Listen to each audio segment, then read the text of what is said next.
Hi guys! Happy April Fools! I bet I got you with that other video, didn't I? Haha! Well, today, for April Fools, I'm actually going to tell you guys my favorite story.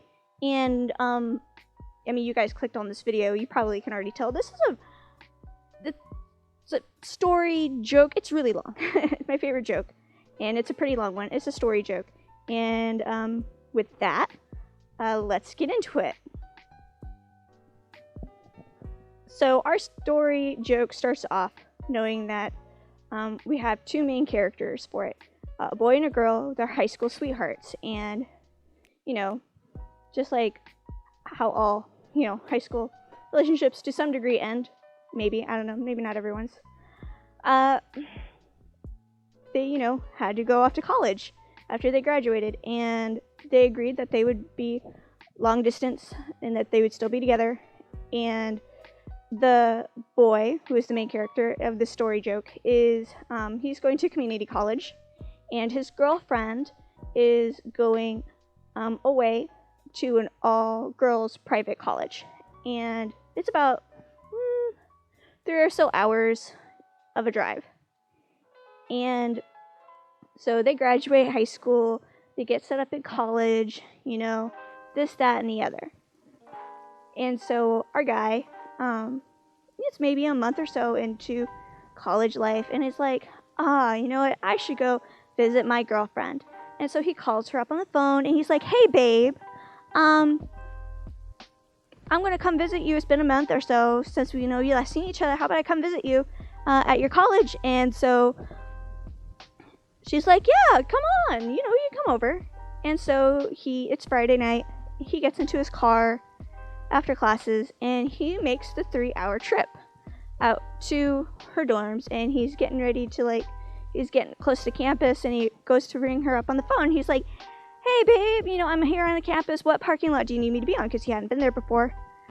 And she's like, oh babe, I'm so sorry, I forgot that we had study group tonight, and I kind of really need to go. And he's like, oh yeah, okay, yeah, study group is really important, especially if you have a big test, and stuff going on.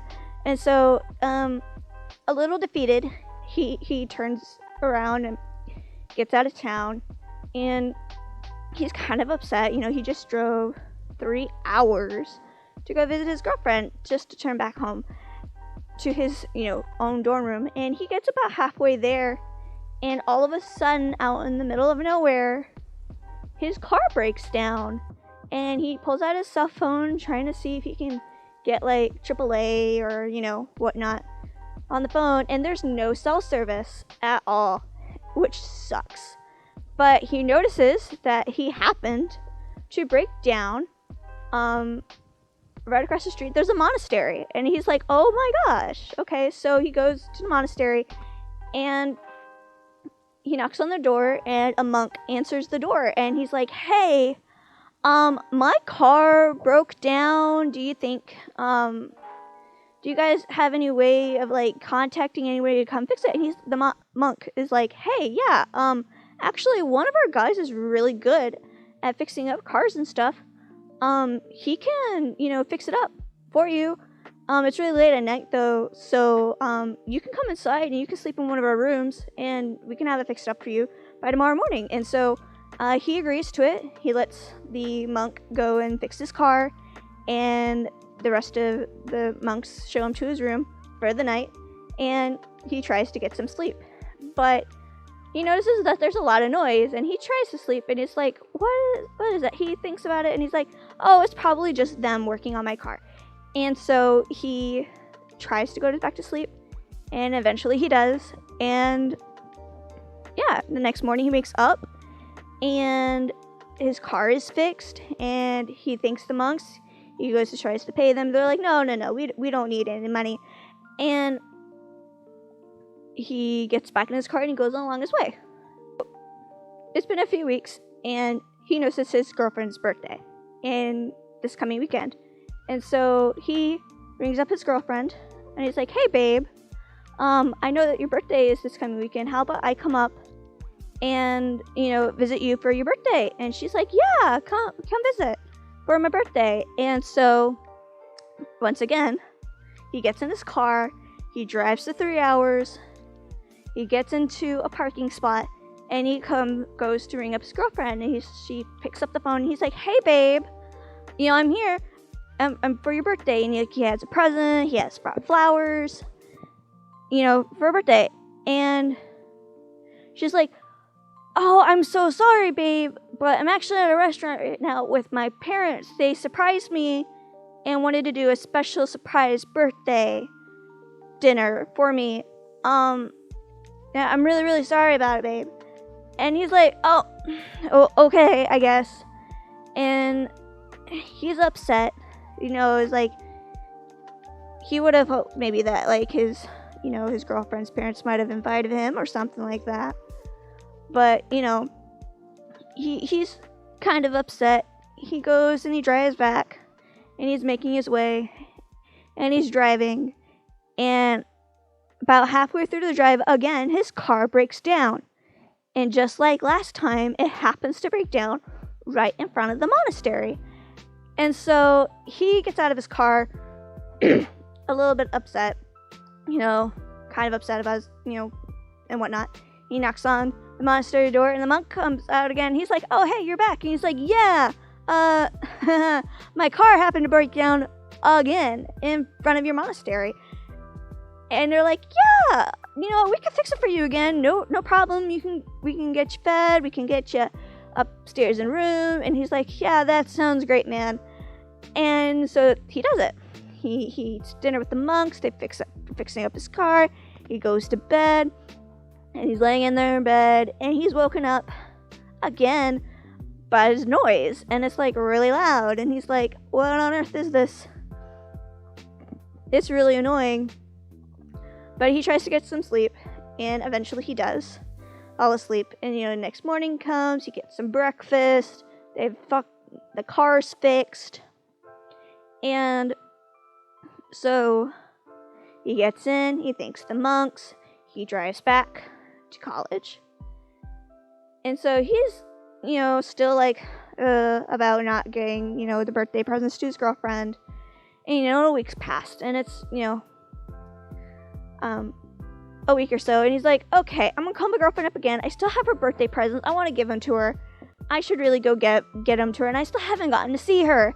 And so he rings her up. He's like, "Hey, I still have birthday presents for you. I really want to give them to you. Can I come up and try to get you birthday presents?" And she's like, yeah. And so he gets in his car again and drives his ass 3 hours out there to her college. And before he can even call her back to tell her that he is there, she's like, "Yo, I'm really sorry.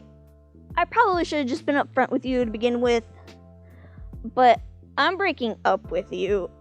I should have done it earlier. I met somebody here. I'm really, really sorry. Probably shouldn't have done it this way. I'm really, really sorry." And he loses his shit. He is pissed. He spent so much money on her, and he doesn't even, say anything to her. He hangs up the phone. He backs out of the parking spot, and he starts flooring it out of there. He is so mad. Just angry, fuming with rage. And he's driving like a bat out of hell. And he gets about halfway back home,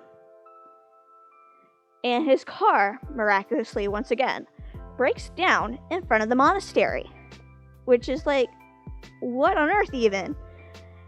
And so he's raging, he's mad, and he bangs on the monastery door, and he's like, "Look, I'm really sorry. This is the last time this is gonna happen. My girlfriend broke up with me. I'm angry. My car broke down." And Monk's like, yo, chill, man. It's alright. It'll be okay. We'll get your car fixed up, and then you can go home to college, and it'll be fine. And he's like, okay. He lets the monks calm him down. They go and they fix his car.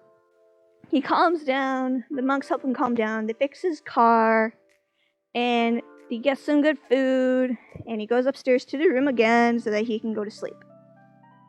And he's asleep, and he's woken up by this really weird, loud noise again. And it's so loud tonight. like the loudest it's ever been. And he's just like so frustrated. And he goes to the window to see what they're doing to his car. He's like, they're working on the car. What is it? And he looks out there, and the noise isn't coming from them working on his car at all. He's like, what is it then? And so he goes and he tries to follow the sound, this really loud sound. And he opens his door. He goes down the steps into the main hall, past like the pews and altars and stuff. And eventually he finds this door to the basement, and he goes down the door or the steps in the basement, and there's this long corridor lined with doors, and at the very end there's a door with this light like coming around the edges of the door frame, and he can tell that the noise is coming from that room at the very end of the corridor. And as he progressively gets closer and closer to the door, it gets louder and louder and louder.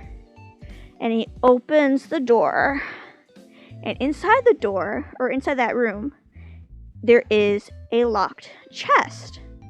And he sits there, like he breaks down in front of this chest, and like he's on his knees, and he's like looking at it, and he's trying to like see if he can open it. It's locked. And then he hears a voice from behind him. He's like, you found the chest. And he's like, yeah, it's a monk. And he's like, yeah, why is it so loud? What's making that noise? And the monk says to him, only a Grand Master Monk can open that chest. I have never been able to open that chest, and I don't even know what's in it. And he turns to the monk, and he's like, I will become a Grand Master Monk and figure out what's going on with this chest. And the monk's like, are you sure? It's 10 years of training and then 10 years of solitude in the mountains. And he's like, yes, I will still do it even then. And so he starts training with the monks, and he trains with the monks for 10 years. And then he goes off to the mountains, and he trains in solitude for 10 years all on his own. And so 20 years pass, and he comes back to the monastery, past the pews, past the altars, and opens the basement door, goes down the steps, goes down the long corridor, opens the door, and goes to the chest. And he opens the chest. And do you know what's inside? Do you want to know what's inside? Well, you're not allowed to know, because you're not a Grand Master Monk. And that is my favorite joke. The end. No, I don't know what's in there. I don't, but it's funny. Ha ha ha ha.